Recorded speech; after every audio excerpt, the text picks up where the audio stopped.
Hi, I'm Lars. Welcome back to the shop. Today I'm going to show you guys how to hook up a network attached storage device. This is a Synology DS1522 Plus with 5 16 terabyte Toshiba N300 Pros in it. It'll give us a total of 64 terabyte of usable space. So if you want to know more about this and how to do it, let's get to it. The Synology 1522 comes in a box, and then there's this box. And inside of here you're going to have a power cord and a power block right there. And then you got your device, which is packed in this another set of boxes. Let me get this out of here. Like that. It also comes with 2 Ethernet cables. Comes with a bunch of screws. Like I said, your power block and your drive keys. Alright, so to get into this, there's a Synology box that, it says Synology on the side. On the back of it, you have a place for your power dock. It has a DIN plug on it. It has a couple SATA ports right here. This little door is a 10 gigabyte Ethernet hookup. And then you've got 4 ports for 4 more Ethernets. I don't know if these can be used simultaneously, kind of assuming that they can be. You also have a USB on the back. On the front, the 1522 Plus has 5 drive bays. It's got your power switch. It also has another USB port. These drive bays open up by pulling these up like this. Okay, you just lift them up very easily, and then these guys slide out. So I'm going to take them all out. 2, 3, 4, 5. And then we're going to set this off to the side. Well, let's look at the inside. On the inside you have places for, looks like SODIMM RAM or laptop RAM.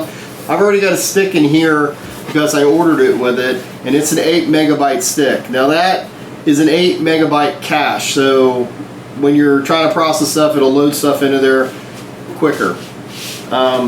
Set this out of the way. Get this out of the way.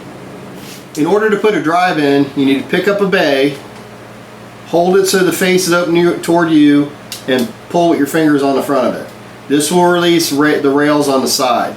Then lay your bay down, pick up your drive, and set it in. You want the drive to be the logic, the plugs, and the power to be on the back, away from you. And just kind of push it in there a little bit, rock it around, make sure it goes in. Now they do send a bunch of screws. They are not to be used if you're going to use these rails, because there's 3 pins on here. There's one on each end, then there's a small one in the middle to fill that hole for where a screw could go in. If you don't want to use these, then you could use the screws. But just lift it up on the edge, and then take this and lay it in and find the hole, and then just push them in. And make sure that they click. Now I would do a little test like this really close with your hand to make sure they don't fall out. Then just take it, set it back in drive bay 1. When you get to the back, it's not going to have any pressure, and just push this in. When you're pushing this in, there'll be a little bit of pressure. Now that's first drive put in. So now I'm going to put in for these next 4 drives the same thing that we just did with the first one. One thing you want to be careful about with these platter drives, that if you're doing a 16 terabyte or just platter drives in general, is try not to shake them around. They're packed in pretty good packaging to make sure they don't get jostled.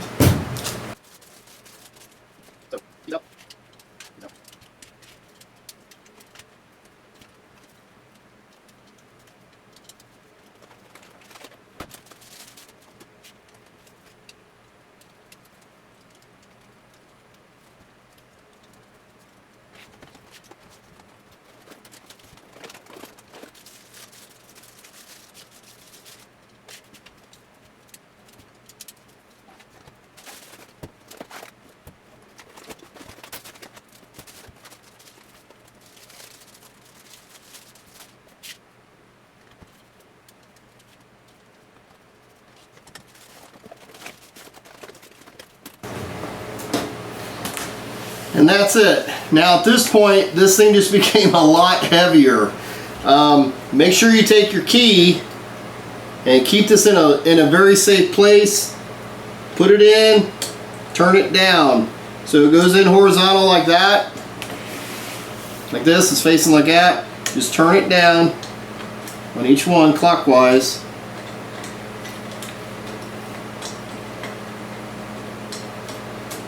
And all that does is lock all these drawers in place. Now we're ready to hook it up to the network. I've got the Synology sitting up here on a shelf, and it's not powered up yet.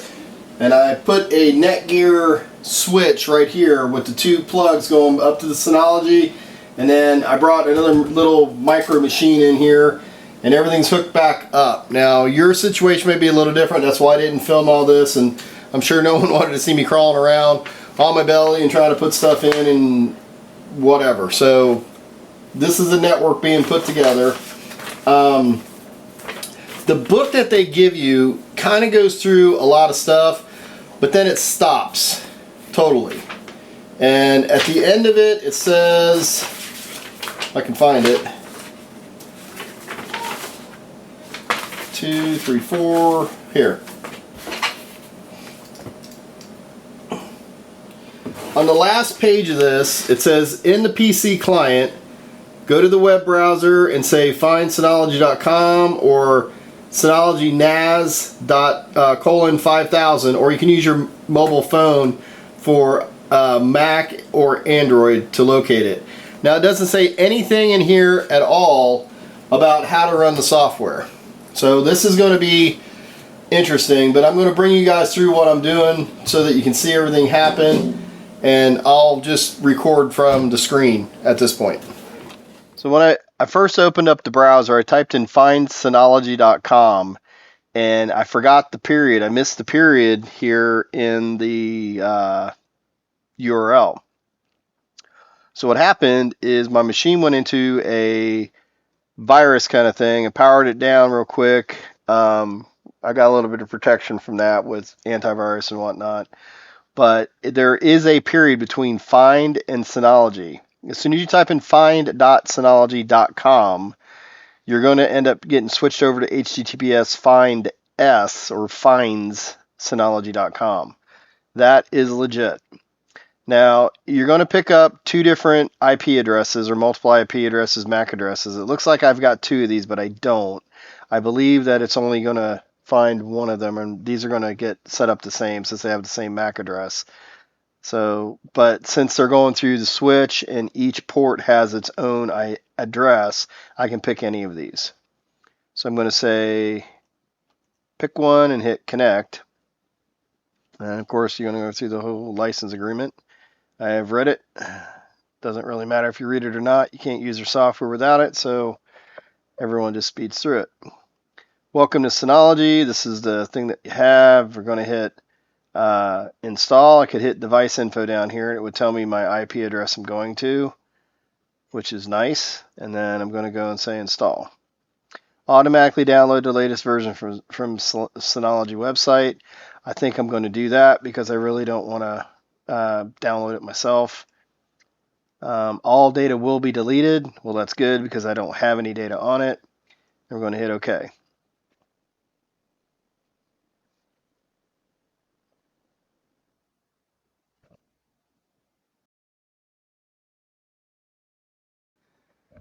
All right, so about 10 minutes later, and it looks like we are ready to start. So your device name, administrator account, the password, and confirm your password.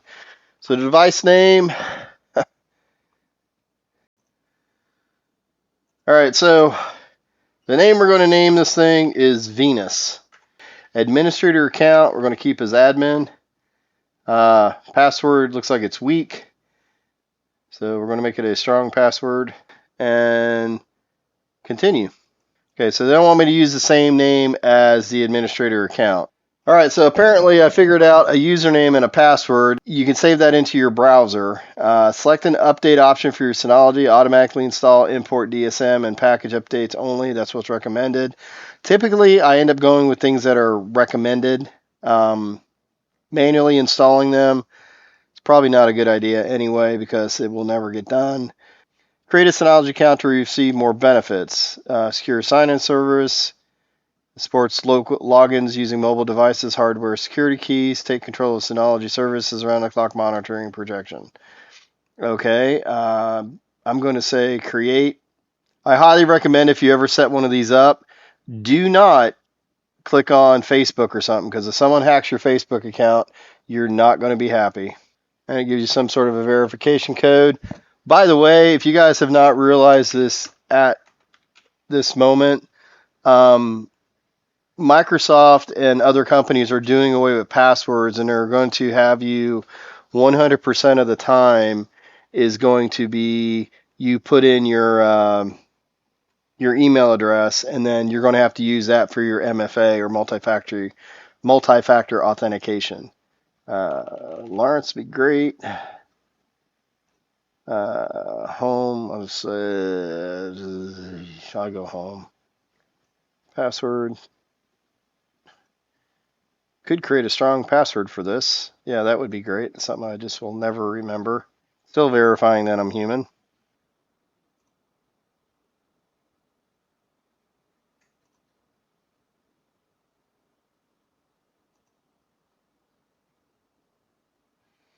Okay, so now after all that's done, we're finally getting to the point. We could do a quick tour, but I definitely know we need to create a storage pool and a volume. I'm going to go to create now. So before data can be stored in your Synology NAS, please create at least one volume and storage pool. Okay. I'm going to hit start.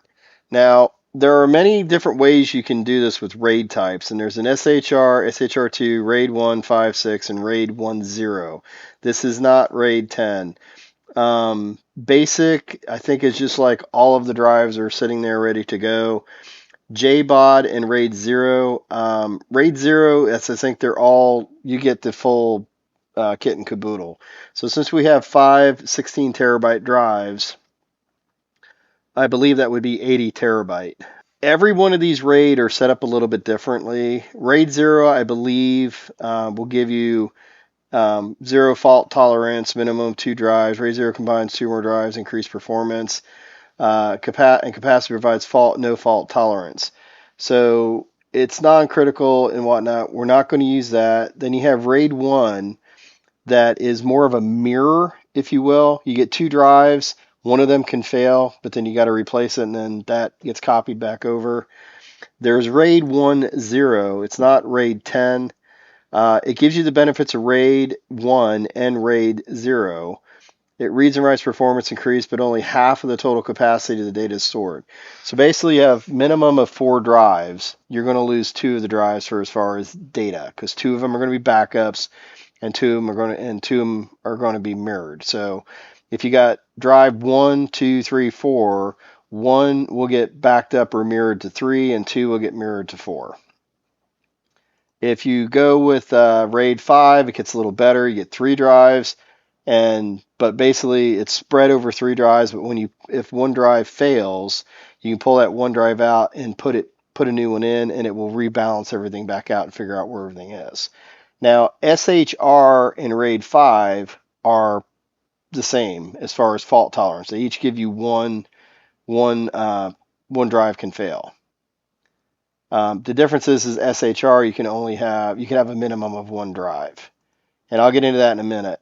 RAID 6 is you have 4 drives, but there's a 2 drive fault tolerance. So that means that 2 drives can fail at the exact same time. So it kind of reminds me a lot of what RAID 0 is doing. And then SHR is like the 1 drive. SHR2 is a lot like RAID drive 6, where you have the minimum drives of 4 fault tolerance. Now the difference between Synology SHR, which is Synology hybrid RAID, and the other RAIDs. The other RAIDs are they've been around a long time. Okay, so you need to put in like a 16 terabyte, 16 terabyte, 16 terabyte for RAID 5. They all have to be 16 terabyte. For SHR, you could put in a 4 terabyte, an 8 terabyte, and a 16 terabyte, and it'll add all that up, divide it by 2, and then one of those drives gets to sit off to the side. Okay, it'll add them all up, divide it by 3, and then you still have that one drive as a fault tolerance sitting off to the side. It uses smaller packets to keep your data aligned across the 3 drives. This way they can all be different sizes. Now, one thing, when we used to set up RAIDs back in the 90s, and when we did it, we usually, working for companies, we would buy like 30 drives, all of the same stock. They all came out the same numbers and everything. And then we would take 5 of the drives or 6 of the drives or whatever and put them into a RAID. The rest of those drives were being used for nothing more than replace every time a drive failed. Like if you had one drive fail, you pull it out and you put the new drive in. You would, if it was under warranty, we would send it back, and then that would go into a different stack. Okay, so when all the drives are bad, then you would have all the drives on the one side, or when you didn't have any more to replace, all those drives would get backed up to a new machine and yada, yada, yada. With SHR, you don't have to worry about that. Okay, it doesn't care that they're all the same speed, the exact same balance, everything like that. It just moves data. That's it. We're going to go with SHR, and the reason is because the N300 Pros, they have like 300 million reads and writes that you can put to them over a year. All right, that's what they're made for. They're made for reading and writing to. Since we are using this as a backup cloud, a local on-site backup cloud, if you will, it's just a backup server. We really do not need to worry about the drives going bad. Now, if this was being put in your network for a company or something like that, where you are definitely going to use this all day long, you're going to have hundreds of people just going at this hardware, I would look at an SHR2. Now, the SHR2 means you're going to lose 2 drives worth of data. So you're going to lose 32 terabyte, which is a lot. Especially when one of these drives costs like $328 right now, and this is in 2005. I don't know if you're watching this video, what the prices of the drives are. They may have gone down, or you may be looking at putting in SSD drives, which could be a little bit cheaper. But here in 2025, we have 16, 18, 20, 22, and I think Seagate just produced a 28 terabyte hard drive. It's a platter, and SSD drives are nowhere near that in these days. So that's something to keep in mind. And they may get there, I don't know. So the RAID type is going to be SSR. We're not going to give it a storage pool description. I don't really think we need to do that. Now, something about the 1522 Plus is you can add an expansion unit to it also. Please select at least one drive to create a storage pool. Well, we're going to select them all because I want them all to go. So you're going to get a disk space of 14.6 out of all of them. So it's going to take a couple terabyte off of each one. So your estimated capacity is going to be 58 terabyte. And this is due to, if you guys don't know this, the 16 terabyte drive is not exactly 16 terabytes. Okay. There's a whole big to-do going on about that, but just do some research on it and you'll understand. Yeah, so none of these are listed in a compatibility, which is a lie. They actually are. So if we go back to this compatibility list and we look for third party and we look for Toshiba, they're right here. All right. The only difference is the ones that I have are 51s, which are the new and improved upgrade to 31s. All right. So yeah, am I taking a risk? Probably a little bit of a risk, but there's a lot of articles on the internet that the 51s are the replacement for the 31. You cannot buy a 31 anymore, and they haven't been around for a few years. Synology puts this out here to say we're not going to support it, yada, yada, yada. But since this is a backup and I'm okay with taking the chance, then we're just going to go with this. So we're going to hit continue. Modify allocated space. Going to hit max. Don't want to drop that down. Don't need a volume description. Maybe we can give them one later if they want one. So we're going to hit next. Supports advanced features including shared folder snapshots and replication. shared folder quota, and advanced data integrity protection. The XC is widely used in a Linux operating system, can easily be migrated to Synology NAS running earlier versions of DSM. Never going back. We're going to take the recommended one on this. Encrypting a volume helps protect your data from unauthorized access. Not going to encrypt this volume. The reason is it is a backup. This data exists all over our network right now. If you encrypt it, it's going to actually slow down the system. If you have any problems with it, you're probably never going to get that data back. So I do not encrypt data on my hard drives, my laptops, or anything. If they give me one for work that needs to be encrypted, they can encrypt it, and then I don't care what happens to that data. So here's our confirmation of the settings. It's going to be SHR, SATA HDD, drives 1 through 5. We're going to have 59 approximately terabyte allowed capacity, and that's our file system. And you're going to hit apply. All data on newly added drives will be erased. Are you sure you want to continue? Yep, because they're brand new, and then they're going to just start formatting them. And I will tell you right now, and all through this entire thing, you can hear the drives that are in the system, and they're going dun dun dun dun dun dun, and I don't know what that means. It's kind of a little bit unnerving, but you can only do what you can do. So system health, CP resource manager, CPU is at 0, RAM. List looks good. It's been up for 35 minutes, and we have no data. So this is good. Notification setup, enabling notifications, allows knowledge to notify you when specified events occurred. But so far, I'm pretty impressed with how fast this came up. So I think we need to let this get its optimization done. And it looks like 22 hours. I might discontinue this video tomorrow, and we'll leave it at that. All right, so I've been doing a little looking around on this, and the whole day has not passed yet. So if you hit Control Panel, you can go back here in File Sharing, go into Shared Folder, and then you'll see a shared folder. And then you have to hit Create a shared folder, and then you get a shared folder create wizard. So I'm going to put in here Venus Cloud.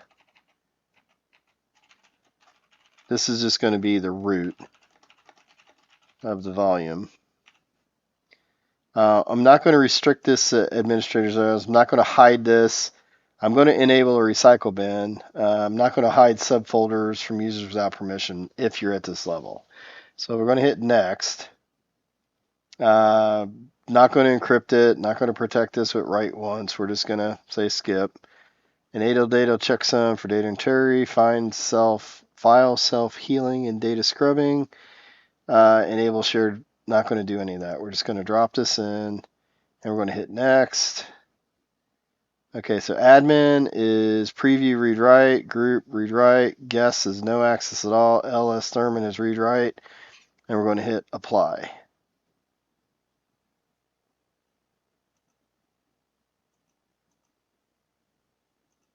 Okay. Local groups.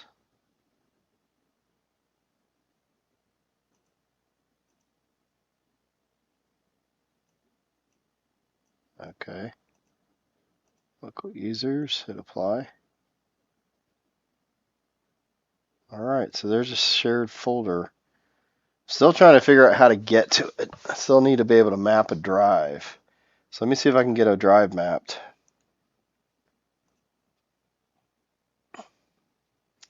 So let's just go down to here and say map drive. We're going to put it on drive. I'll kick this one out of here. Let me get rid of that first. Get rid of Saturn. Disconnect. Map a drive. We're going to put this on Venus. There's Venus.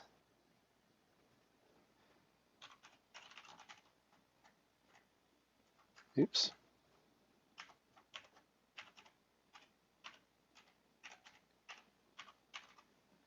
And remember my credentials. Look at that. Okay. And there's my, there's Venus. That's pretty cool. So I'll put Saturn back out here too. Let's see, map my Saturn drive. Saturn H, there we go. So that's pretty cool how we can just map that to a drive. I'll have to put some more other drives out here, but that's pretty much how easy it is to get connected to the NAS. I hope you liked the video, and I hope you like and subscribe to the channel. As you can see, the NAS is sitting right up here. It's pretty quiet. We ended up with 58.2 terabyte of actual usable space. I was thinking it'd be like 64 terabyte since, you know, 5/16s are 80 and then you take a little bit of it off. But it turns out that once you get the 16 terabyte drives formatted and stuff, there's only 14.9 terabyte of usable, actual physically usable storage. So you got to kind of take that into consideration. And I know there's a whole argument about what a terabyte is versus what it should be when it actually gets on a drive. However, now you know somebody that has one of these NASs, and that I'm doing a lot of work with it, using it for our backups for the channels that we have, for pictures and movies and family things and all that kind of stuff. So if you have any questions and there's something I might be able to help you with, feel free to drop it in the comments and I'll get back to you on it. Now, I made one big large volume because I've built RAIDs before for companies. I've built RAIDs here at the house before, and I found out that for personal use or small business use, I would just make one large volume. Unless you have a lot of departments where you need to say, these people only need to have access to 10 gigabyte or 10 terabyte or whatever you want to give to them, then yeah, you can do something like that. The problem with that is once they get to the point where they're like, hey, our volume's filling up, we're running out of space, you have to hold back so much drive space on the NAS in general so that you can partition more stuff out for them. Now, this 1522 Plus, and they also have a 923 Plus, you can put an extender bay on it, which means you can lock on another 4 drives to it, or 5 drives. I think it's 5 more drives you can hook into it, and it just plugs into the back of it.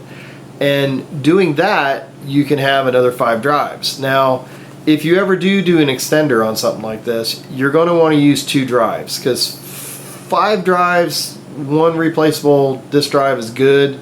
When you get to 10, you're going to need 2. I don't know how far out they can go.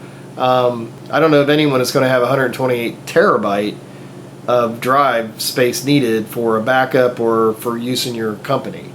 Also, be aware that just because you have your drives in a RAID, it does not mean that that is backing your stuff up.